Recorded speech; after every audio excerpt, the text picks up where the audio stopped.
उन बलून्स को देख आरोही के चेहरे की मुस्कान वाकई दिल चुरा ले जाने वाली थी। इतने सारे बलून्स मेरे लिए, ये कितने प्यारे हैं ना बोई।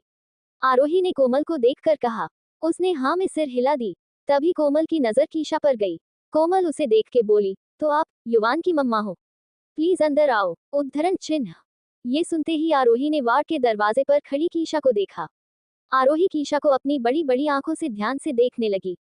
कीशा को देख उसके मुंह से एक ही वर्ड निकला, फेरी। युवान ने पीछे पलट कर देखा तो कीशा आरोही की तरफ बढ़ रही थी। युवान ने कहा, मम्मा, ये वही है, मिस प्रिंसेस है जिसे मैं उस दिन बलून्स नहीं दे पाया था। युवान की बात सुन कीशा के दिमाग में एक हफ्ते पहले की वो बात याद आई जब कीशा युवान को शॉपिंग के लिए ले गई थी। कीशा उस दिन शॉप पर बिलिंग के लिए कस्टमर्स की लाइन में लगी थी। युवान भी उसके साथ ही था। जब अचानक युवान की नजर एक छोटी सी प्यारी सी लड़की पर पड़ी। ब्लू फ्रॉक में वो लड़की बिल्कुल राजकुमारी लग रही थी। उसके हाथ में एक क्यूट सा हैंकी भी था। वो प्यारी सी लड़की मासूम सी शक्ल बनाए एक आदमी के पीछे पीछे चल रही थी। वो आदमी फोन पर बात करते हुए जल्दी जल्दी चल रहा था, जबकि अपने छोटे छोटे कदमों से तेज चलने पर भी वो बार बार पीछे छूट रही थी, जिस वजह से उसने दौड़ना शुरू किया और उसका हैंकी वहीं गिर गया। युवान चुपचाप खड़ा ये सब देख रहा था। फिर उसने कीशा से कहा, मम्मा, मैं यहाँ बोर हो रहा हूँ, थोड़ा उधर जाकर खेल लूं। कीशा ने उसकी बात पर हाँ में सिर हिला दिया और धीमे से कहा, ओह बस यही सामने खेलना, कहीं जाना मत, समझे? युवान ने बड़े ही मासूमियत से हाँ में सिर हिला दिया और कॉस्टोम लाइन से निकल आया। उसके बाद युवान दौड़ता हुआ उस छोटी सी बच्ची के हैंकी के पास आ गया। युवान ने वो रुमाल अपने हाथ में लिया और उसे देखते हुए शॉप से बाहर देखा। युवान उस लड़की को ढूंढ रहा था। उसी वक्त कीशा ने एक नजर युवान को देखा। युवान ने भी उसकी तरफ देखकर स्माइल कर दिया। इसके बाद कीशा काउंटर पर बिलिंग कराने लगी। युवान ने थोड़ी शैतानी के साथ एक नजर कीशा की ओर देखा जिसका ध्यान इस वक्त बिलिंग कराने में था। दूसरी नजर बाहर जहां एक आदमी उस बच्ची गोद में लेकर गाड़ी में बैठा रहा था। तो वहीं सबसे लास्ट में उस रुमाल को देखकर युवान ने सोचा, मम्मा तो बिजी है, तब तक मैं उस प्रिंसेस को उसका हॉकी देकर आ भी जाऊंगा। उद्धरण चिन्ह।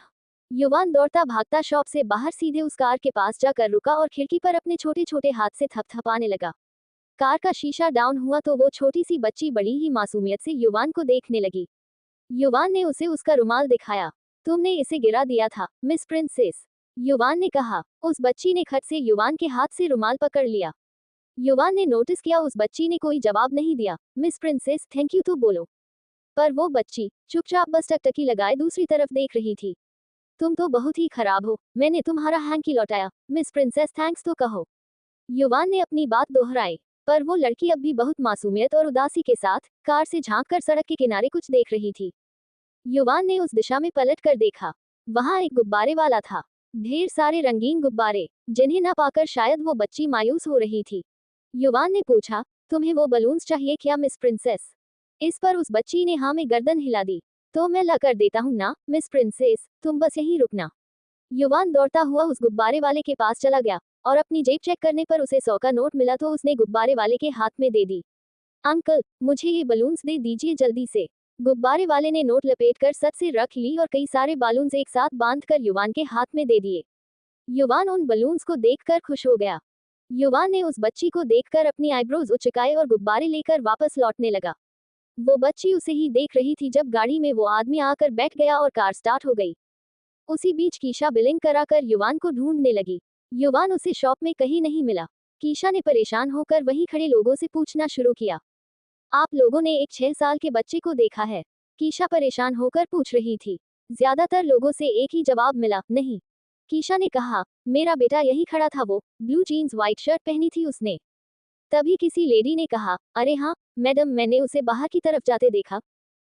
ये सुनते ही कीशा परेशान होकर बाहर की तरफ भाग गई। युवान गुब्बारे लेकर कार के पीछे दौड़ने लगा। वो बच्ची पीछे आते हुए युवान को देख रही थी। मिस प्रिंसेस, रुको तो, तुम्हारे बलून्स मिस। तभी युवान दौड़ते दौड़ते जैसे ही पलटा वो एक गाड़ी तेज रफ्तार से उसकी तरफ आए और युवान से आकर टकरा गई। मम्मा, युवान जोर से चीखा था। मम्मा, मम्मा, पुकारते हुए युवान की आवाज से कीशा अचानक अपने सेंसेस में आ गई। मम्मा, मिस प्रिंसेस आपको बुला रही हैं, युवान ने कहा। आरोही वही बच्ची है, ये तो कीशा समझ गई थी, क्योंकि युवान सिर्फ उसे ही मिस प्रिंसेस कहता है। कीशा ने बड़े ही प्यार से आरोही के सर पर हाथ फेरा और कहा, युवान तो बिल्कुल सच कहता है, आप एक प्रिंसेस हो। कितनी प्यारी। कीशा भी बेड पर बैठी आरोही को ही देख रही थी। उसकी बड़ी बड़ी चमकीली आंखें मानो कीशा से कुछ कहना चाहती थी। इतने में युवान ने कहा, मम्मा, मिस प्रिंसेस मतलब आरोही के लिए भी आपके पास कोई गिफ्ट होगा ना। युवान के इतना कहते ही कीशा ने नस से एक बैग लेकर एक हैम्पर निकला जिसमें एक प्यारा टेडी बियर था। कीशा ने आरोही को देखकर स्माइल किया और वो टेडी बेयर उसे दे दिया। टेडी बेयर लेकर आरोही ने नजर भर टेडी बेयर को देखा, फिर कीशा को। कीशा भी बड़े ही प्यार से आरोही को देखकर स्माइल कर रही थी। कीशा इससे पहले आरोही के वार्ड में नहीं आई थी, क्योंकि प्राइवेट वार्ड होने के कारण उसे ये मालूम नहीं था कि यहाँ भी एक बच्ची है। कोमल ने कहा, आरोही आंटी को थैंक्स तो बोलो। इस पर आरोही कोमल को देखने लगी, पर उसने कुछ नहीं कहा। कोमल ने सफाई देते हुए कहा, वो आरोही जल्दी जल्दी सबसे इंटरेक्ट नहीं कर पाती। तभी आरोही ने मासूमियत कहा, युवान की मम्मा, आप परी हो। कीशा एक पल के लिए उसकी बात समझ नहीं पाई, फिर उसकी मासूमियत देखकर हंस पड़ी। मैं परी? कीशा ने चौंकते हुए कहा। कीशा को देखकर आरोही बड़ी ही मीठी आवाज में बोली, यस, आप मेरे लिए गिफ्ट लेकर आए हैं, और जितनी आप प्यारी हो। दादी कहती हैं, परी बिल्कुल आपके जैसी होती है, जो प्यार करती हैं, स्वीट सी होती हैं और बच्चों को गिफ्ट्स देती है। आप वो ही परी हो। आरोही की बातों में तो मानो मिश्री घुली थी। कीशा उसकी बातें सुन हैरान थी। कोमल का भी यही हाल था। इतनी बातें आरोही सिर्फ अपनी दादी माँ से ही किया करती थी, जबकि अद्वैत और कोमल के साथ भी वो ज्यादातर शांत ही रहना पसंद करती थी। आरोही ने फिर कहा, आप रियल हो, मैं आपको टच कर सकती हूँ। युवान को भी उसकी बातें सुन मजा आ रहा था। कीशा और कोमल हंस पड़ी। ऑफ कोर्स, बिल्कुल आप मुझे टच कर सकते हो आरोही, कीशा ने कहा। फिर कीशा धीरे से उसके पास झुकी। आरोही उसके गाल पर अपने छोटे छोटे हाथ रखकर बेहद खुश हो गई। एक मिनट को तो कीशा को भी ऐसा ही लगा मानो वो सचमुच की कोई परी हो। आरोही खिलखिला उठी, आप सच में बहुत प्यारी हो आरू, बिल्कुल सिंड्रेला जैसी क्यूट आई, कीशा ने आरोही की नाक से नाक रगड़ते हुए कहा। आरोही ने कीशा के चेहरे को अपने छोटे छोटे हाथों में भरते हुए कीशा के गाल पर किस कर दिया। कोमल आरोही को इतना खुश देख स्माइल कर रही थी। कोमल ने वैसे ही कीशा और आरोही की एक पिक्चर क्लिक कर ली, फिर चारों की एक सेल्फी भी ली। कुछ देर तक आरोही के साथ बातें करने के बाद कीशा ने युवान को नर्स के साथ उसके वार्ड में भेज दिया। कीशा खुद भी वहां से चली गई। दूसरी तरफ सर्वेश इस वक्त रीशा को अपने हॉस्पिटल से जुड़ी कई सारी बातें बता रहा था। रीशा भले ही इस हॉस्पिटल में कीशा के साथ पहले भी कई बार आ चुकी, पर आज सर्वेश के साथ पूरा हॉस्पिटल देख रही थी। कुछ देर बाद सर्वेश ने एक नर्स से कीशा के बारे में पूछा। नर्स ने उन दोनों को युवान के वार्ड में जाने को कहा। युवान का नाम सुनते ही रीशा दौड़ती हुई युवान के पास चली गई। सर्वेश भी उसके पीछे पीछे चला गया। वो भी जानने के लिए उत्सुक था कि आखिर युवान है कौन। रीशा के साथ सर्वेश वार्ड में आया। युवान नर्स से दवाइयां लेने में ड्रामा रहा था। रीशा को देखते ही युवान ने कहा, रिशु मासी, देखो ये नर्स कितनी खराब है, हर वक्त मुझे मेडिसिन देती रहती है, और मैं तो देखो कितना अच्छा हूँ, इनकी बात मानकर दवा खा लेता हूँ। उद्धरण चिन्ह। हम चैम्प, आप सच्ची बिल्कुल गुड बाय हो। रीशा ने उसके बालों में हाथ फेरते हुए उसकी तारीफ की। नर्स युवान को देखकर हंसने लगी। युवान ने मुंह बनाते हुए दवाइयां खा ली। वही सर्वेश कंफ्यूज हो गया जब उसने युवान के मुंह से रीशा के लिए मासी सुना। वो पूछना चाहता था कि आखिर युवान किसका बेटा है। इतने में रीशा ने युवान से पूछा, युवी, अपनी मम्मा से मिले चैम्प? कहाँ है वो? उद्धरण चिन्ह। हाँ, एक्चुअली मुझे भी पूछना था, इसकी मम्मा कौन है? ये युवान है, राइट? सर्वेश ने रीशा से पूछा। इतने में युवान ने सवाल किया, मैं तो युवान हूँ, बट ये चश्मिश भैया कौन है? रिशु मासी। उद्धरण चिन्ह। रीशा ने उसे देखकर थोड़ा सा स्माइल किया और फिर कहा, युवी, ये आपकी मम्मा के बचपन के फ्रेंड हैं, डॉक्टर सर्वेश, और सर्वेश ये कीशा का बेटा है। युवान, कीशा का बेटा? ये सुन सर्वेश की आंखें हैरानी में फैल गईं। उसे मानो रीशा की बात पर विश्वास नहीं हुआ। दूसरी तरफ कीशा इस वक्त हॉस्पिटल के बाकी डॉक्टर्स से मिलने के बाद कॉल रूम में अपनी फ्रेंड का वेट कर रही थी। डॉक्टर रख्या कितनी देर में फ्री होंगी? कीशा ने नर्स से पूछा। इतने में किसी ने पीछे से आकर कीशा की आंखें बंद कर दी। रीशा ने उसे देखकर थोड़ा सा स्माइल किया और फिर कहा, युवी, ये आपकी मम्मा के बचपन के फ्रेंड हैं, डॉक्टर सर्वेश, और सर्वेश ये कीशा का बेटा है। युवान, कीशा का बेटा? ये सुन सर्वेश की आंखें हैरानी में फैल गईं। उसे मानो रीशा की बात पर विश्वास नहीं हुआ। दूसरी तरफ कीशा इस वक्त हॉस्पिटल के बाकी डॉक्टर्स से मिलने के बाद कॉल रूम में अपनी फ्रेंड का वेट कर रही थी। डॉक्टर राव्या कितनी देर में फ्री होंगी? कीशा ने नर्स से पूछा। इतने में किसी ने पीछे से आकर कीशा की आंखें बंद कर दी। कीशा समझ गई, उसके पीछे कौन है। कीशा ने खिलखिलाते हुए कहा, फाइनली डॉक्टर राव्या वोहरा को मुझसे मिलने का टाइम मिल गया। कीशा ने उसके हाथ पकड़कर धीरे से अपनी आंखों से हटाए और पलटकर राव्या हक कर लिया। राव्या ने कीशा को देखकर एक स्माइल किया और फिर कहा, क्या करूं? इस समय मेरे हाथ में एक बहुत ही क्रिटिकल केस है, छोटी सी बच्ची का। सच में बहुत परेशान हूँ उसके लिए। उद्धरण चिन्ह। अच्छा, मतलब काफी सीरियस है वो बच्ची? कीशा ने पूछा। राव्या ने उसे बताना शुरू किया, हम मैं उसके बारे में तुझसे बात करने ही वाली थी। एक 4 से 5 साल की बच्ची है। उसके ब्रेन में ट्यूमर है। इसके अलावा उसकी माँ भी उसके साथ नहीं रहती जब से वो 6 महीने की थी। इतना सुनकर ही कीशा का दिल बैठ गया। एक छोटी सी बच्ची अपने माँ के बिना इतनी बड़ी प्रॉब्लम से अकेले कैसे जूझ रही होगी? कीशा मन में सोचने लगी।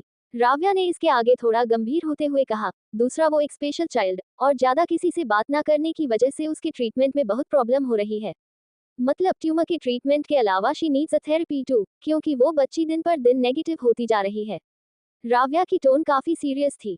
उसने कीशा को बैठने का इशारा किया और फिर कॉफी ऑफर करते हुए कहा, और कीशा, आई थिंक तुम बेस्ट चाइल्ड फिजियोथेरेपिस्ट हो।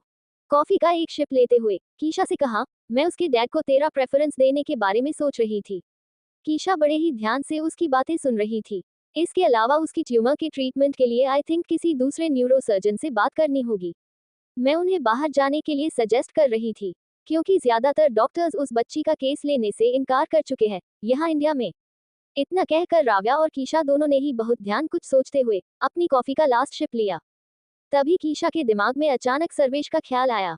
सर्वेश ने तो खुद यूएस से अपनी पढ़ाई कंप्लीट की है, वो तो बिट सर्टिफाइड न्यूरोसर्जन है। इस पर कीशा के फेस पर स्माइल आ गई। उसने राव्या को देखा और झट से कहा, राव्या, वैसे उस बच्ची को बाहर भेजने से अच्छा ऑप्शन भी तो है। राव्या ने ना समझी से कहा, मतलब? उद्धरण चिन्ह। डॉक्टर सर्वेश राही। सर्वेश भी तो इंडिया वापस आ गया मेरी जान। कीशा ने अपनी आंखें बड़ी बड़ी करते हुए कहा। सर्वेश का नाम सुनते ही राव्या ने कहा, ओह रियली, मैं इतना टेंस हो गई थी कि मुझे ध्यान ही नहीं आया। उद्धरण चिन्ह। दूसरी तरफ सर्वेश युवान और रीशा को मस्ती करते हुए देख रहा था। उसके चेहरे पर परेशानी की झलक थी। कीशा का बेटा, ये कैसे हो सकता है? इतने में वार्ड के बाहर से एक आवाज आई, गुड इवनिंग डॉक्टर सर्वेश। उद्धरण चिन्ह। सर्वेश ने दूर की तरफ देखा तो वहां राव्या खड़ी थी। राव्या को देखकर सर्वेश ने फॉर्मली स्माइल कर दिया। वहीं सर्वेश को देखकर राव्या के चेहरे पर एक बड़ी सी स्माइल थी। उसके पीछे पीछे कीशा भी आई। सर्वेश की निगाह फौरन उस पर टिक गई। कीशा, मुझे तुमसे कुछ बात करनी है, सर्वेश ने कहा। एक्चुअली मुझे भी, कीशा ने जवाब दिया। इस बीच युवान ने कहा, मम्मा अभी मैं घर कब जाऊंगा? देखो, मैं ठीक भी हो रहा हूँ, थोड़े दिनों में चलने भी लगूंगा। उद्धरण चिन्ह। आई नो डूड, बस 2 डेज और उसके बाद मेरे बेबी को हॉस्पिटल से डिस्चार्ज मिल जाएगा, कीशा ने युवान को समझाते हुए कहा। मम्मा, आपका बेबी बड़ा हो गया है अब, please don't call me baby, युवान ने मुंह बनाकर कीशा से शिकायत करते हुए कहा। सर्वेश ने दोबारा कीशा से थोड़ी बेसब्री से कहा, कीशा मुझे तुमसे अभी कुछ बात करनी है। इस पर कीशा ने युवान से कहा, आप मासी के साथ मस्ती करो, मम्मा को कुछ काम है, सो मैं बस अभी आती हूँ। इसके बाद कीशा ने वार्ड से बाहर जाते हुए सर्वेश को उसके साथ आने का इशारा किया। सर्वेश और कीशा के साथ राव्या भी चली गई। राव्या इस वक्त सर्वेश के पीछे पीछे चल रही थी। उसके चेहरे पर इतनी खुशी थी सर्वेश को देखकर, जो वो खुद चाहकर भी छुपा नहीं पा रही थी। सर्वेश के पीछे चलते हुए राव्या अपने और सर्वेश के कॉलेज टाइम से पहले की यादों में गुम थी। कीशा के साथ साथ राव्या की भी सर्वेश से काफी गहरी दोस्ती हुआ करती थी। कुछ ही देर में तीनों ऑन कॉल रूम में आ गए। सर्वेश कीशा से कुछ कहने को हुआ तो राव्या को वहां पाकर रुक गया। इतने में कीशा ने कहा, सर्वेश, राव्या और मुझे तुमसे एक बहुत ही क्रिटिकल केस के बारे में डिस्कशन करना है। राव्या की एक पेशेंट है जो कि 5 साल की बच्ची है के बारे में। सर्वेश ने कीशा की बात सुनी मगर इस वक्त उसके दिमाग में युवान को लेकर कई सारे सवाल थे।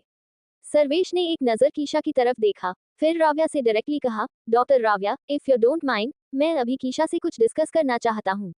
सो क्या हम ये डिस्कशन कुछ समय बाद कर सकते हैं? उद्धरण चिन्ह। ये सुन राव्या ने हामी भरते हुए कहा, ऑफ कोर्स, वैसे भी मैं ये केस आपसे डिस्कस करने से पहले थोड़ा और स्टडी करना चाहती हूँ, सर्वेश। इतना कहकर राव्या वहां से चली गई। कीशा अचानक ही सोचने लगी कि अब सर्वेश को आखिर उससे क्या बात करनी है। तभी सर्वेश ने कीशा को देखकर पूछा, युवान तुम्हारा बेटा है? कीशा ने खुशी खुशी कहा, हाँ सर्वेश, युवान मेरा बेटा है। तुम मिले उससे? हाँ मिला, पर कीशा तुम्हें नहीं लगता तुम्हें युवान के बारे में कम से कम एक बार मुझे बताना चाहिए था? सर्वेश ने थोड़ा हाशली कहा। कीशा कंफ्यूज हो गई, मतलब मैं कुछ समझी नहीं, ऐसे क्यों कह रहे सर्वेश? आई मीन अब हम इतने साल बाद मिले हैं तो सब कुछ एक बार में थोड़ी ही ना कह सकती थी। देखो कीशा, मेरा मतलब सिर्फ इतना है कि युवान के बारे में, मुझे कहते हुए सर्वेश रुक गया। फिर एक गहरी सांस लेकर बोला, एनीवे, मुझे इस वक्त ये बताओ कि युवान तुम्हारा बेटा कैसे हो सकता। कीशा उसकी बात से ये तो समझ गई थी कि वो क्या पूछना चाहता है, पर क्यों ये उसे समझ नहीं आ रहा था। कीशा ने सर्वेश से कहा, सर्वेश, मुझे हर किसी को सफाई देना पसंद नहीं है, और ये तुम अच्छे से जानते हो। बट मैं फिर भी तुम्हें बता रही हूँ। 6 साल पहले जब मैं मेडिकल कॉलेज में थी, दिल्ली में, तब मैंने युवान को अडॉप्ट किया था, उसी हॉस्पिटल से। युवान तब से मेरे पास है, क्योंकि उसको जन्म देने वाली माँ उसे अपनाने को तैयार नहीं थी, फॉर हर ओन रीजंस, और वो तब से अब सिर्फ मेरा बेटा है। कीशा की बात सुन सर्वेश कुछ देर चुप रहा। तभी कीशा ने पूछा, सर्वेश, पर क्या मैं पूछ सकती हूँ, तुम युवान के बारे में ये सब क्यों जानना चाहते थे। ये सुन सर्वेश ने स्ट्रेट फॉरवर्ड होकर कहा, कीशा, हम लाइफ शेयर करने वाले हैं। इस पर मेरा हक बनता है तुम्हारी लाइफ से जुड़े हर पहलू, हर इंसान के बारे में जानने का। और अब जब तुमने सब चीजें क्लियर कर दी हैं, तो मैं फाइनली रेडी हूँ तुम दोनों को अपनी लाइफ का हिस्सा बनाने के लिए। उद्धरण चिन्ह। कीशा को कुछ समझ नहीं आया। सर्वेश उसे और युवान को क्यों अपनी लाइफ का पार्ट बनाएगा। कीशा का दिमाग सर्वेश की बातों को कंक्लूड नहीं कर पा रहा था। एक मिनट, सर्वेश, तुम कहना क्या चाहते हो, मैं और युवान तुम्हारी आने वाली लाइफ का पार्ट कैसे। कीशा ने कंफ्यूजन के साथ कहा। उसके एक्सप्रेशन से लेकर इमोशंस तक सब में इस वक्त कंफ्यूजन ही नजर आ रही थी, सर्वेश के जवाब को लेकर। सर्वेश के चेहरे पर एक बड़ी सी स्माइल आ गई। उसने कीशा की दोनों बाजुएं पकड़ ली और फिर कहा, आई नो अंकल आंटी ने अभी तुम्हें हमारे रिश्ते के बारे में नहीं बताया होगा। मेरे मम्मा पापा आज तुम्हारे घर मेरा रिश्ता लेकर आए थे। सर्वेश की बात सुन कीशा की आंखों में हैरानी साफ थी।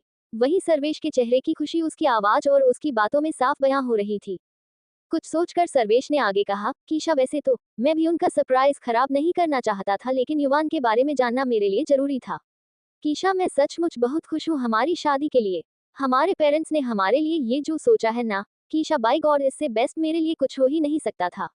उद्धरण चिन्ह। शादी और रिश्ते की बातें सुन कीशा न सिर्फ हैरान मगर निस्तब्ध रह गई। उसके दिल में सर्वेश को लेकर कभी भी ऐसा ख्याल नहीं था।